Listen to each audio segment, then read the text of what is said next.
अस्सलामुअलैकुम dear students, क्या हाल है। उम्मीद करता हूँ कि आप सब स्टूडेंट्स सेहत के बेहतरीन हालत में होंगे। डियर स्टूडेंट, आज से हम अपने 10th क्लास के फिजिक्स स्टार्ट करने जा रहे हैं।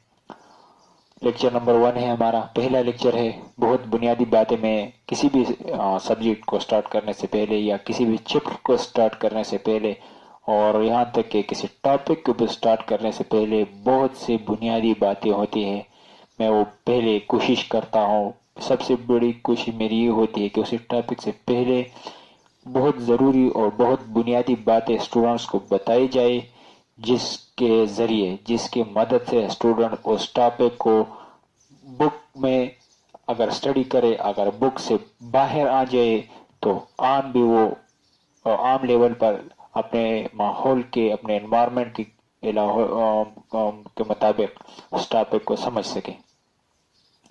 तो पहले जो किसी भी चैप्टर और मजमून से पहले मेरी बहुत हमेशा की ये कोशिश रही है कि दो से तीन मेरे बहुत बुनियादी लेक्चर होते हैं। डियर स्टूडेंट्स, आप मेरे किसी भी मजमून को जब मैं पढ़ा रहा हूँ तो आप जाकर देखिए कि पहले मैं 2 या 3 बुनियादी लेक्चर देता हूँ और वो सब के सब लेक्चर उसी टॉपिक से रिलेटेड होते हैं।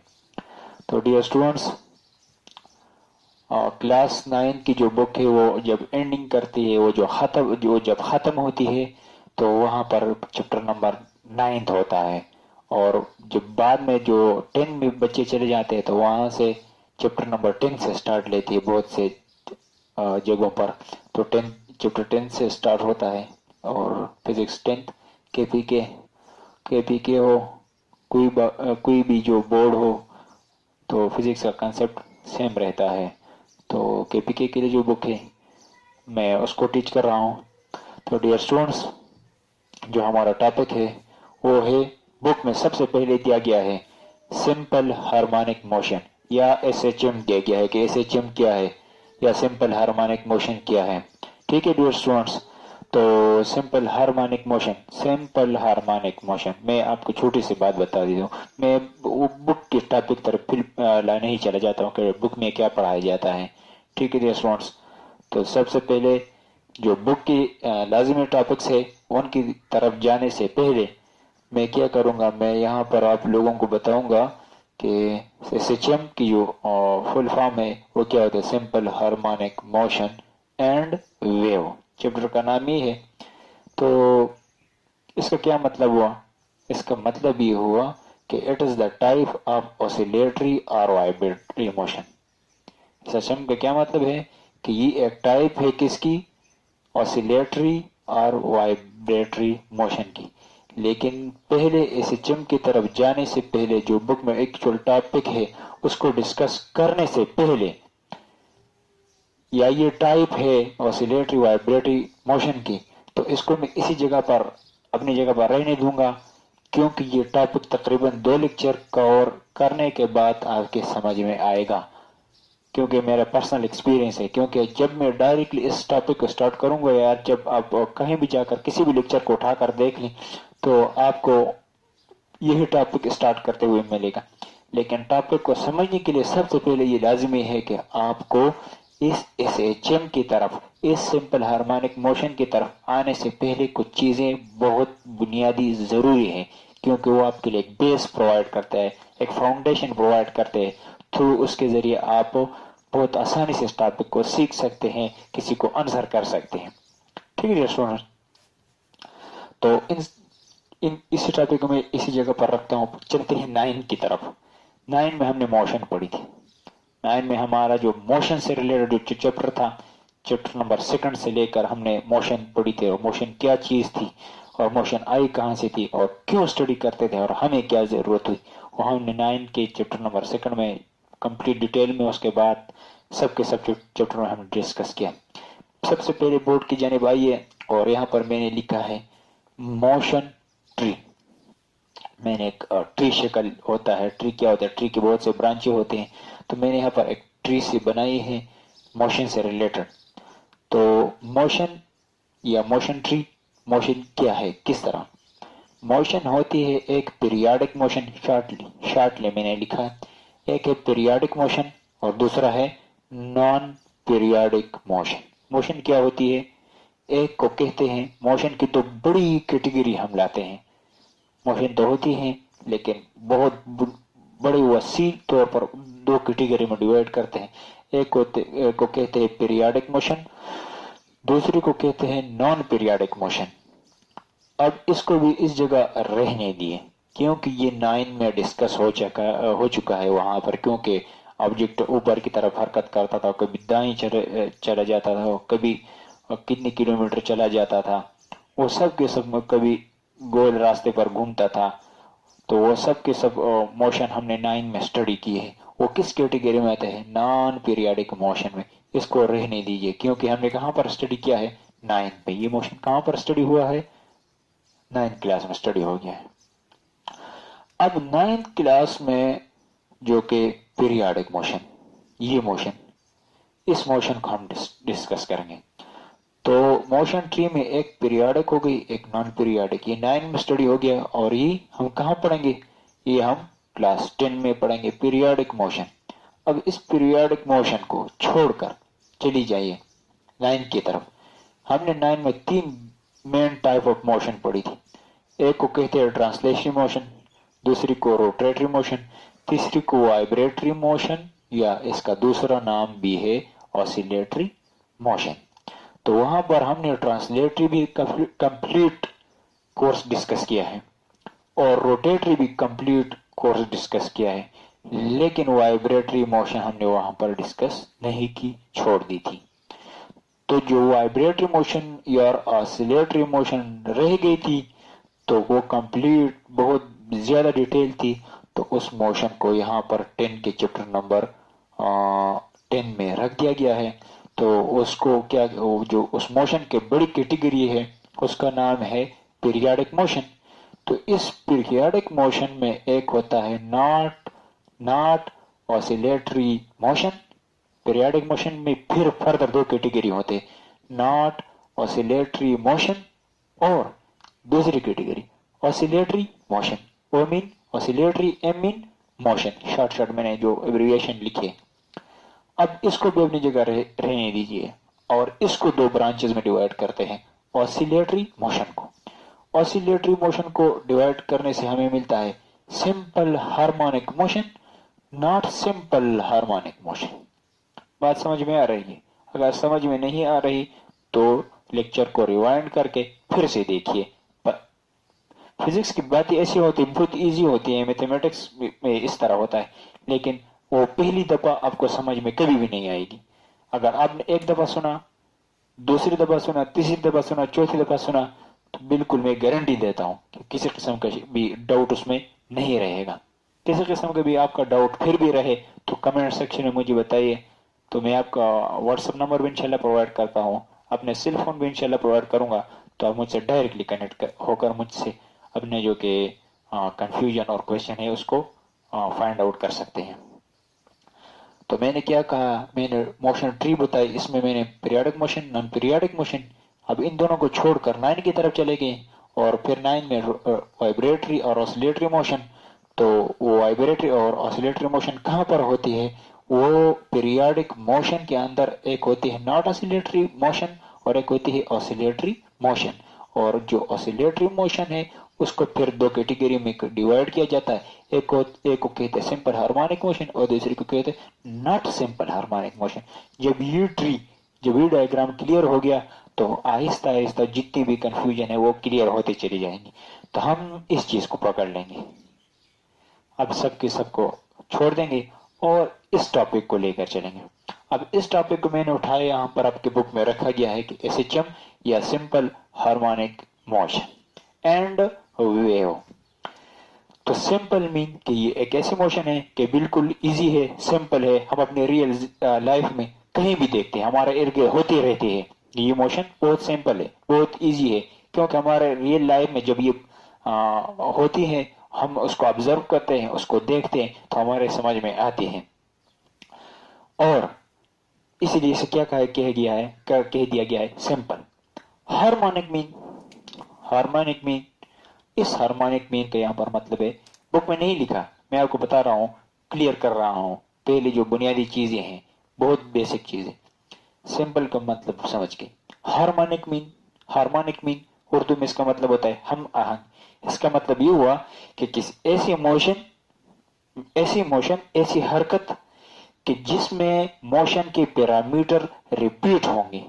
एक ऐसी मोशन, उस मोशन में मोशन के पैरामीटर रिपीट होंगे। मोशन के पैरामीटर रिपीट होने से क्या मतलब है कि ये एक बहुत स्पेशल टाइप के मोशन है। इसमें एक्सेलरेशन, वेलोसिटी, ये जो हरकत है ये अपने आप को रिपीट करते हैं। फॉर एग्जांपल ये ऐसी मोशन है जो भी एक जगह चली जाती है। जब हमने 9 में मोशन पढ़ी थी तो वो हम चले जाते थे, वापस फिर नहीं आते थे।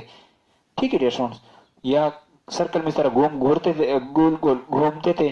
तो इस यहाँ पर हार्मोनिक का मतलब ये है कि ये आगे भी चलेगी पीछे भी चलेगी, आगे भी चलेगी पीछे भी, ऊपर भी चलेगी नीचे भी चलेगी, ऊपर भी होगी नीचे भी होगी।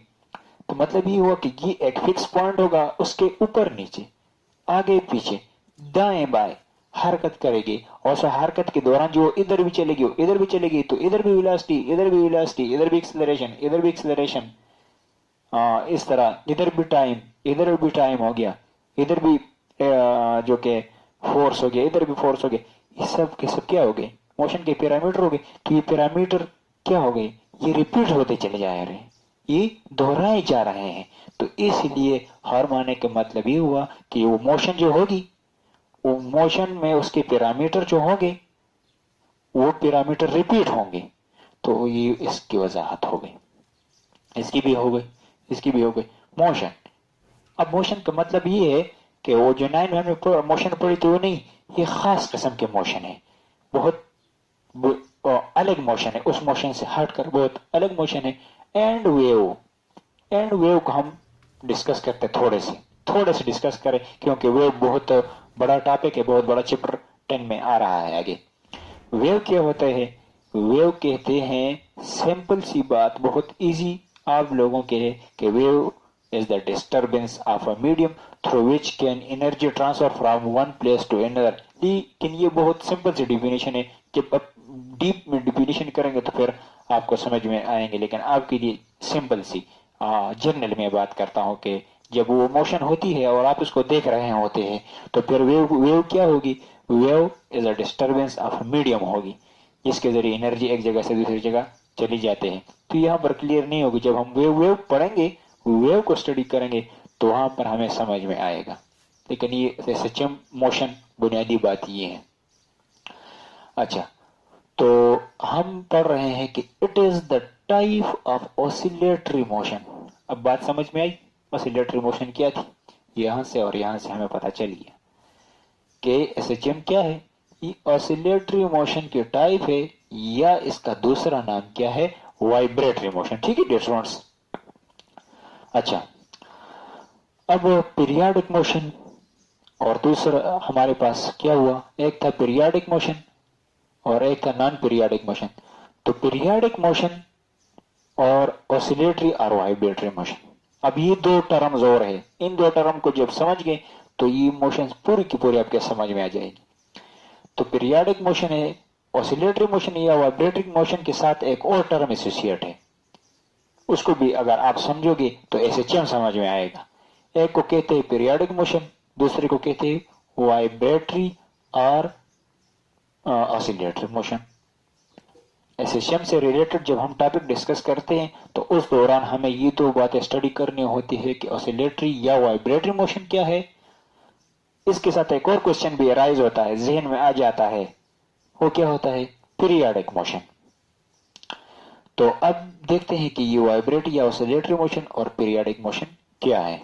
तो हम पहले इसको डिस्कस कर लें, बाद में इसकी तरफ आएंगे। जो हमारी पूरी की पूरी स्टडी होगी वो इससे रिलेटेड होगी। ठीक है, तो पीरियाडिक मोशन में जो कि एक और मोशन है, उसे एक और मोशन होती है पीरियाडिक मोशन में, जो कि हमारे पास एक को कहते हैं पीरियाडिक और फिर दूसरी को कहते हैं ऑसिलेटरी मोशन। जब ये दो बातें समझ में आएंगी तो फिर एसएचएम इंशाल्लाह जो बुक में एक्चुअल टॉपिक दिया गया वो भी समझ में आएगा। ठीक है डियर स्टूडेंट्स, तो चलते डेफिनेशन की तरफ। Oscillatory motion definition, the two and fro motion of a body. मैं जस्ट डेफिनेशन मैंने लिखी है, इसके मैं आपको यहाँ पर इमेज तस्वीर बना कर दूंगा। डेफिनेशन को पढ़ी। The two and fro motion of a body about its mean position or the repeated back and forth motion about its equilibrium position is called oscillatory motion or vibratory motion।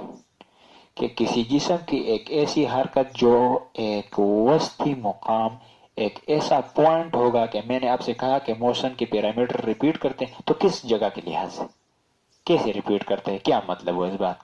इसका मतलब ये हुआ कि एक ऐसा नुक्ता होगा, एक ऐसी जगह होगी, एक ऐसा पॉइंट होगा, उस पॉइंट के लिहाज से या उस पॉइंट के इर्द गिर्द, उस पॉइंट के दाएं बाएं, उस पॉइंट के ऊपर नीचे जिस्म हरकत करेगा, तो उस पॉइंट को हम कहेंगे इक्विलिब्रियम पॉइंट या मीन पॉइंट या मीन पोजीशन।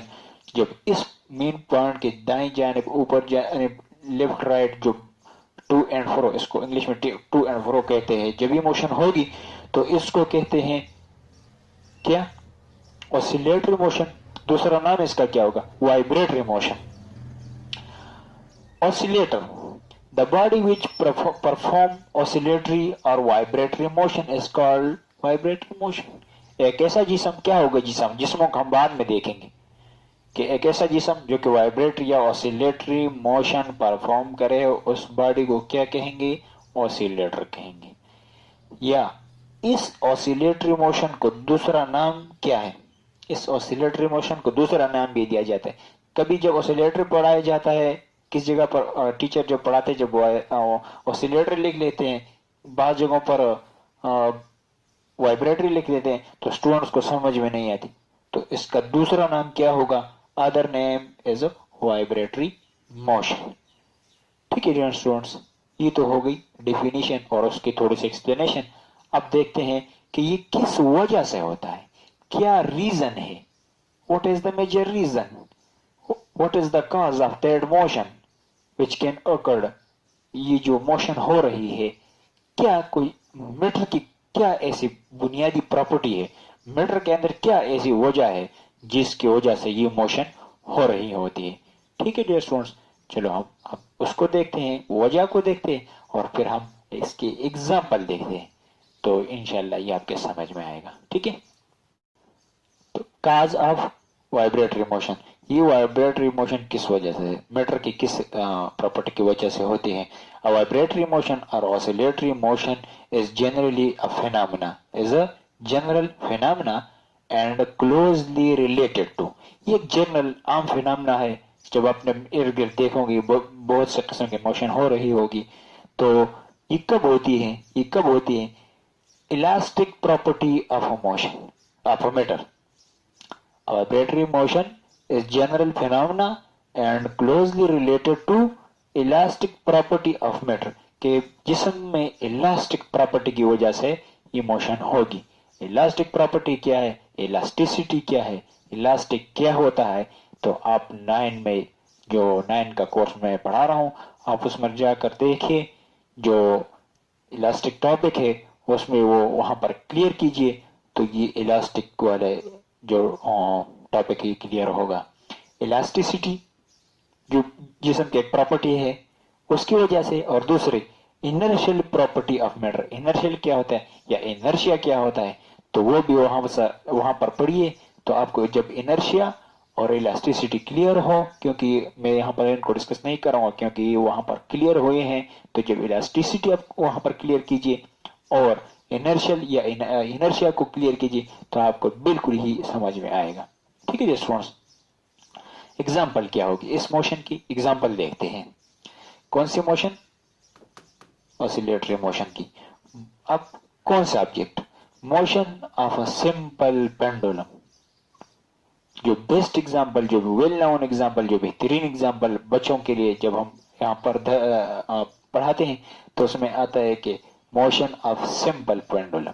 सिंपल पेंडुलम क्या होता है? घरों में जो घड़ियां होती है, ज्यादातर घड़ियां ऐसी होती है कि उसमें एक बॉब से नीचे की तरफ लटका हुआ होता है और वो जो कि मिनट्स सेकंड्स की जो नीडल होती है, सुई है, उसकी जगह वो हरकत करता है और मिनट्स चेंज होते हैं।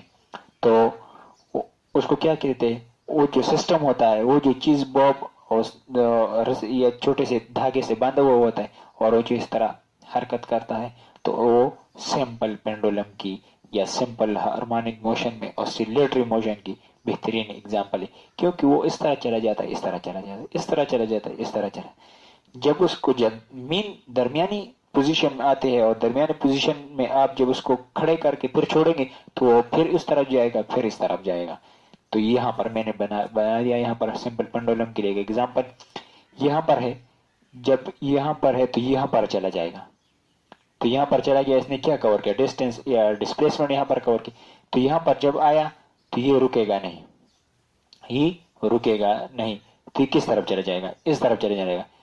जब ये इस तरफ चला जाएगा, यहाँ पर मेन पोजीशन, इस पोजीशन को कहते हैं मेन पोजीशन या इक्विलिब्रियम पोजीशन इसको कहते हैं। तो ये अपनी पोजीशन पर रुकता नहीं, ये किस जानिब चला जाएगा, इस जानिब चला जाएगा। और जब यहाँ पहुंचेगा तो ये इस जानिब चला जाएगा, तो यहाँ पर नहीं रुकेगा, किस जानिब चला जाएगा, इस जानिब चला जाएगा। तो मैंने यहाँ पर दो लफ्ज बताए थे कि इलास्टिसिटी और कौन सी प्रॉपर्टी, इलास्टिसिटी प्रॉपर्टी या इनर्शिया की वजह से। इनर्शिया किसी जिस्म की वो प्रॉपर्टी होती है, सिंपल सी थोड़ी सी बता दूं कि जब भी कोई जिस्म मोशन में होता है, जब आप उसको रोकने की कोशिश करेंगे तो वो रोकने में जो रेजिस्टेंस पैदा करते हैं उसको क्या कहते हैं, सिंपल सी बात, उसको कहते हैं इनर्शिया। तो ये जिस्म जब यहाँ से यहाँ चला जाएगा, जब यहाँ से यहाँ वापस इस जगह पर आएगा तो यहाँ पर रुकेगा नहीं, क्यों, क्योंकि इस जगह चला जाएगा। यहाँ पर जब मेन पोजीशन पर चलेगा तो ये इस जगह पर इसलिए नहीं रुकेगा कि इसके पास मास है, और जब मास होता है तो इनर्शिया होता है, वो इनर्शिया की वजह से यहाँ नहीं रुक पाता और दाएं जाए चला जाता है, फिर दाएं से बाएं बाएं। तो ये जो सिंपल पेंडुलम की हरकत होगी जो हम देखते हैं वो क्या है, सिंपल हार्मोनिक मोशन की एक बेस्ट एग्जांपल है। तो इसी मोशन की हरकत को देखते हैं कि किस तरह होती है।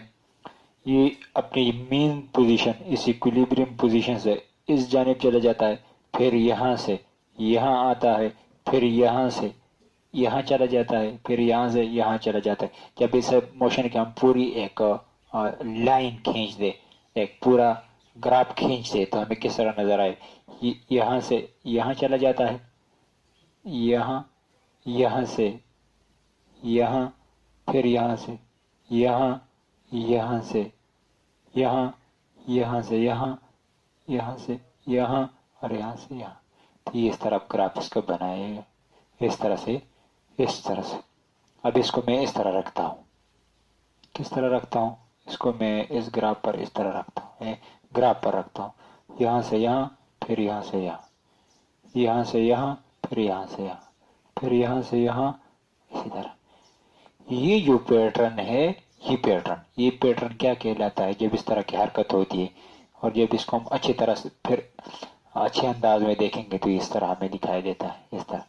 तो इस हरकत को फिर ये जो हरकत होती है, ये जो शक्ल बनता है, इसे क्या कहते हैं, इस शक्ल को कहते हैं wave.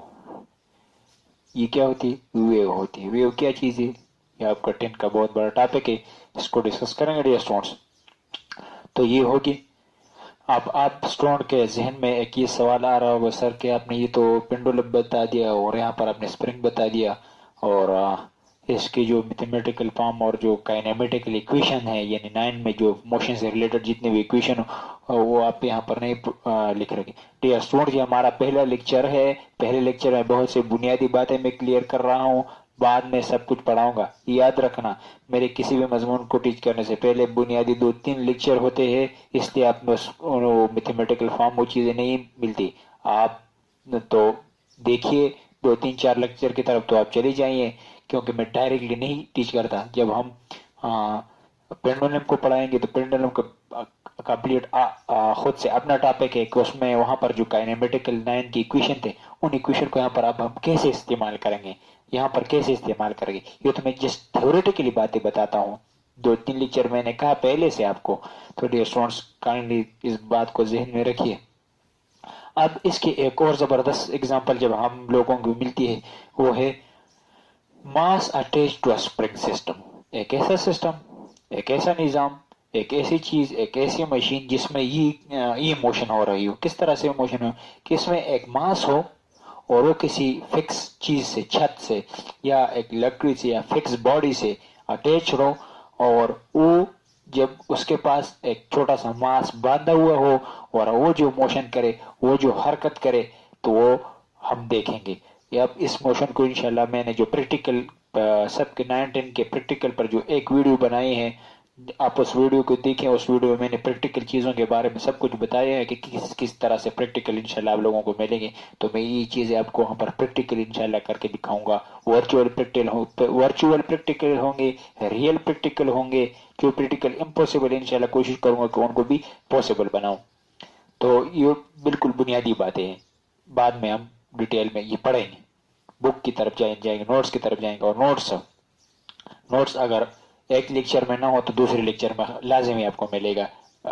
End of the video में सबके सब लेक्चर जो मैं यहाँ पर इस अंदाज में इस तरीके से लिख रहा हूँ, तो वहां पर इससे भी बेहतर तरीके में मैंने नोट्स के पिक्चर जो कि वीडियो के एंड में आपको दिए होंगे। आपको वीडियो को स्टार्ट करके इन्हीं नोट को एज इट इज कॉपी कीजिए, इंशाल्लाह आपको बहुत फायदा होगा।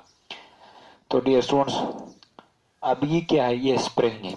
अब इस वक्त ये इस जगह पर है, बिल्कुल मेन पोजीशन ये जगह पर, जिससे ये मास सस्पेंडेड है। ये मास यहाँ जावेजा है, यहाँ पर है, तो ये हरकत नहीं कर रहा, तो मतलब ये कि कोई फोर्स नहीं है इसके ऊपर। ये अब अपनी जगह। अब इस मास को जब मैं खींच कर, अब इस स्प्रिंग को जब मैं इस तरह खींचूंगा, तो यहाँ पर इनर्शियल प्रॉपर्टी इस्तेमाल हुई है। हमने यहाँ पर पढ़ा कि due to elasticity and due to inertia. तो इनर्शिया यहाँ पर काम करता था, और अब इलास्टिसिटी क्या होता है। इलास्टिसिटी जब आप समझ गए, अब इलास्टिक ऑब्जेक्ट होता है, अब वो यहाँ पर काम कर। जब स्प्रिंग को मैं खींच कर छोड़ूंगा, तो जो न्यूटन जो हुक का लॉ और इलास्टिक टॉपिक है 9 में, जब आप उसको स्टडी करेंगे तो क्लियर होगा। जब इसको मैं खींच कर छोड़ूंगा तो ड्यू टू इलास्टिसिटी, इनर्शिया की वजह से नहीं, ड्यू टू इलास्टिसिटी, ये जो पोजीशन थी इससे पीछे चले जाएगा और आगे चला जाएगा। ये पहली दफा यहाँ पर होगा, जब इसको खींच कर छोड़ूंगा, यहाँ पर इसको मैंने खींचा, यहाँ तलाया और छोड़ा, तो ये वापस चला जाएगा। इस पिक्चर में मैंने दिखा, इस जानिब चला गया, तो इस जानिब चला गया। इसने क्या कवर की, डिस्प्लेसमेंट। फिर यहाँ आएगा, रुकेगा नहीं, इलास्टिक प्रॉपर्टी की वजह से, फिर कहाँ चला जाएगा, इस जानिब। तो इसने क्या कवर किया, डिस्प्लेसमेंट। तो ये इस मेन पोजीशन, इस मेन लाइन के ऊपर चले जाएगा, नीचे चला जाएगा, ऊपर चला जाएगा, नीचे चला जाएगा। तो ये भी एक बेस्ट एग्जांपल है किसकी, ऑसिलेटरी मोशन की। Example number 3, motion of metallic strip. एक मेटालिक स्ट्रिप है हमारे पास, एक मेटालिक इस तरह की मेटालिक स्ट्रिप है ये, और जो कि जितनी भी लंबी हो सकती है। तो मैं आपको जैसे एक्सपेरिमेंट के तौर पर बताता हूँ कि जो हमारे पास मेटालिक स्ट्रिप है, उसको टेबल पर या मेज पर जब हम इस तरह रख देते हैं, उसको ऊपर से हेवी वेट या हेवी चीज को रख देते हैं और उसको इस तरह प्रेस करते हैं, इस तरह, तो ये ऊपर नीचे, यानी ये जो सरफेस है ये इसका मेन पोजीशन हो गया। ये जगह क्या हो गई, ये इसका मेन पोजीशन हो गया। और इसको जब मैं प्रेस करूंगा तो ये ऊपर नीचे हरकत करेगा, तो ये मेज की सतह इसकी मेन पोजीशन हो गई, या इक्विलिब्रियम पोजीशन हो गई। और जब इसको मैं इस तरह प्रेस करूंगा, इस तरह दबाऊंगा, तो ये ऊपर नीचे हरकत करेगी। तो ये भी एक बेस्ट एग्जांपल है ऑसिलेटरी मोशन की। इसके ऊपर हमने फॉर एग्जांपल यहाँ पर एक हेवी वेट रख दिया और नीचे मेज के ऊपर ये स्ट्रिप रख दी इस तरह से। इसके अलावा चौथी नंबर एग्जांपल हमारे पास है motion of molecule in solid etcetera. Solid में जो कि मॉलिक्यूल होते हैं, या सॉलिड के जितने भी मॉलिक्यूल होते हैं, वो अपनी फॉर एग्जांपल मैंने ये एक सॉलिड लिया, इसके बहुत से मॉलिक्यूल एटम्स मैंने यहाँ पर दिखाए हैं। और यहाँ पर एक मॉलिक्यूल है, वो अपनी इक्विलिब्रियम, इसका जो एक पोजीशन है, न इधर जाता है, तो इस इक्विलिब्रियम पोजीशन के दाएं जानिब, बाएं जानिब, ऊपर जानिब, नीचे हरकत करता है, लेकिन कहीं भी नहीं चला जाता है। फॉर एग्जांपल मैंने आपको 9 में पढ़ा था कि हमारे पास जो कि मोशन का कंसेप्ट है वो कि मॉलिक्यूल एटॉमिक लेवल से लेकर सेलेस्टियल फल्की अजसाम तक हर जगह मोशन ही मोशन है, रेस्ट का कंसेप्ट नहीं है। लेकिन किस बैलेंस से, किस एंगल से आप उसको पढ़ते हैं। जब हम एटॉमिक लेवल से पढ़ते हैं तो इसके भी एटम्स मॉलिक्यूल होंगे, वो भी वाइब्रेशन कर रहे हैं, मोशन कर रहे हैं, लेकिन वो कहीं नहीं जा रहे हैं। वो अपने मेन पोजीशन, इक्विलिब्रियम पोजीशन, एक सेंट्रल पॉइंट के इर्द गिर्द मोशन करते हैं, अप एंड डाउन ऑसिलेशन करते हैं। और वाइब्रेटर मोशन करते हैं। तो ये हो गया एक मॉलिक्यूल, एक सॉलिड में मॉलिक्यूल के लिए। इसके बाद जब हम पीरियोडिक मोशन को एग्जाम्पल के तौर पर डिस्कस कर लें, ये तो थी ऑसिलेटरी मोशन। अब दूसरा मोशन जो कि है पीरियोडिक मोशन, जब पीरियोडिक मोशन को हम एग्जाम्पल के तौर पर डिस्कस कर ले, उसके बाद हम एसएचएम पढ़ेंगे और उसके बाद एसएचएम की कंप्लीट एग्जाम्पल और हमारी जो बुक है उसकी कंप्लीट फ्लो और स्टार्ट होगी इंशाल्लाह। तो जो दूसरा लेक्चर होगा इंशाल्लाह उसमें हम पीरियोडिक मोशन को डिस्कस कर ले। तो तीसरा लेक्चर जो होगा, जो कि बिल्कुल सिंपल हार्मोनिक मोशन को हम लेकर चलेंगे। तो तीसरी मोशन तक जो ये 2 लेक्चर है, इसमें आपको पता चल जाएगा कि सिंपल हार्मोनिक मोशन क्या थी, कहाँ से इसका बेस था, और इससे पहले वाइब्रेटरी और ऑसिलेटरी या पीरियोडिक मोशन कौन कौन सी थी। जब ये तीनों चीजें क्लियर हो जाए तो फिर हमारे बुक की जो फ्लो है, जो स्टार्ट है, वो जब हो जाएगी और आप आगे पढ़ेंगे तो बिल्कुल आपको जो कि बैकग्राउंड है वो इंशाल्लाह क्लियर होगा। तो डियर स्टूडेंट्स, अगर आपको मेरा लेक्चर अच्छा लगा तो आप अपने दोस्तों के साथ शेयर और उनके साथ आगे फॉरवर्ड करते चले जाए कि और लोगों को भी इससे काफ़ी फ़ायदा हासिल हो सकता है। ठीक है डियर स्टूडेंट्स, तो उस वक्त तक हमें इजाज़त दीजिए। अल्लाह हाफिज़।